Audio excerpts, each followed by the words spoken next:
All right, let's dive into one of the most incredible comeback stories in the entire Bible. Genesis chapter 41. It's more than just an old story. It's a powerful look at God's timing and his plan, showing how he can lift someone from the lowest of lows to the absolute highest position of power, all for a greater purpose. It's an amazing journey. Just think about this for a second. What if the survival of the most powerful nation in the world, the fate of literally millions of people, all came down to a single dream? Well, that's exactly the high-stakes situation we find ourselves in right at the start of our story.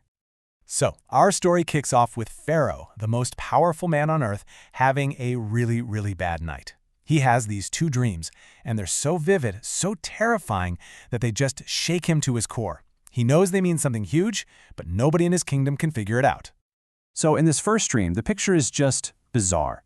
Pharaoh sees 7 healthy, well-fed cows come up out of the Nile River, a perfect picture of prosperity. But then something totally unnatural happens. 7 other cows, ugly and skinny, come up and literally eat the healthy ones, but they stay just as skinny as before. You can imagine how disturbing that would be. It's a clear sign that something is terribly wrong. And as if that wasn't unsettling enough, he dreams again.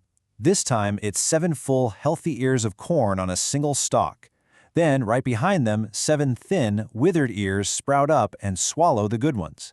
The fact that the dream repeated itself was God's way of saying, pay attention, this isn't random, this is urgent, and it's going to happen. So what does Pharaoh do?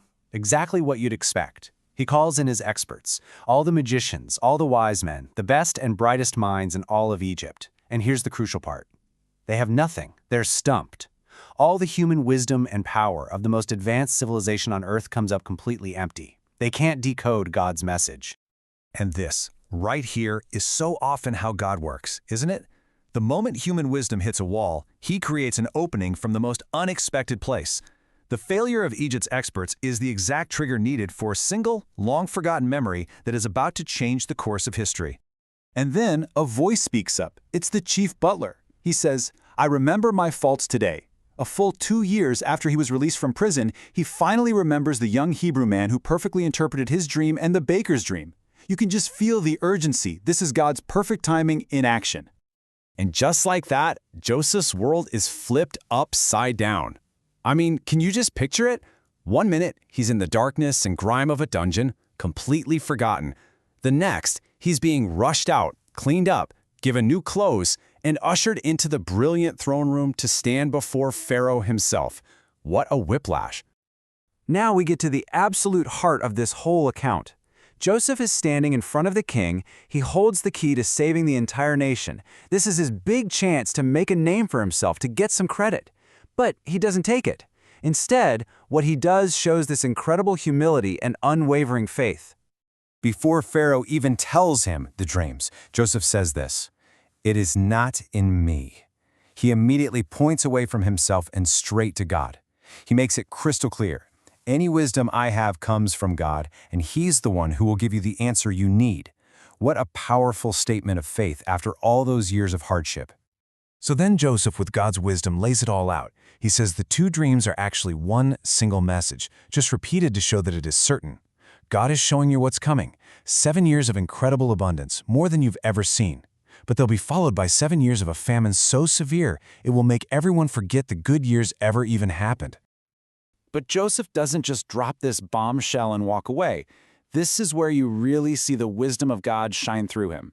The same God who sent the warning also provided the way out.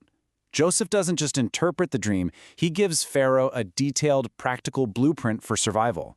And look at how brilliant and simple this plan is. Step 1, find a wise and discerning man to lead the effort. Step 2, give him total authority over the land. Step 3, set up officers under him to manage the collection. Step 4, institute a 20% tax on the harvest during the good years. And finally, Step 5, store all that surplus grain in cities nearby.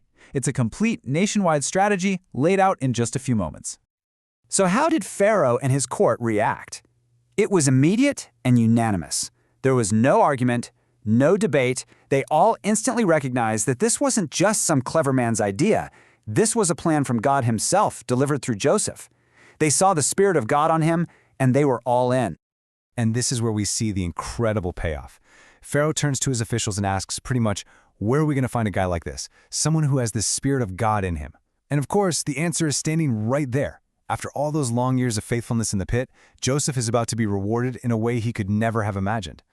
The first thing Pharaoh does is put Joseph, this Hebrew ex-prisoner, in charge of his entire royal palace. Now, that alone would have been an unbelievable promotion, but Pharaoh was just getting started. Just listen to that. With that one sentence, Pharaoh makes Joseph the second most powerful man on the planet. He's now the prime minister of Egypt. Every single person in the nation is now under his authority. The only person higher is Pharaoh himself. From a dungeon to ruling a nation in a single day. It's just a stunning move of God. And to make sure everyone got the message, Pharaoh decks Joseph out with all the symbols of his new power. He gives him his own signet ring, which is like giving him the authority to sign laws. He's dressed in fine linen and given a gold chain, marking him as royalty. He gets to ride in the second royal chariot. Pharaoh even gives him a new Egyptian name and a wife from a powerful, high-ranking family. His transformation from prisoner to prince is now complete and undeniable. And Joseph doesn't waste a single moment. He gets right to work. And just like God said, the 7 years of plenty came, and the harvest was unbelievable. Joseph faithfully carried out the plan, storing up so much grain that the Bible says it was like the sand of the sea. They couldn't even count it all. He was exactly the man for the moment. And so that leaves us with this final thought to chew on. Joseph spent 13 long years as a slave and a prisoner. It must have felt like God had completely forgotten him, but God was using every single one of those difficult days to forge his character, to teach him, to prepare him for the massive task of saving an entire civilization. It really makes you wonder, doesn't it? How might the challenges and the waiting periods in our own lives actually be God's preparation for a purpose we just can't see yet?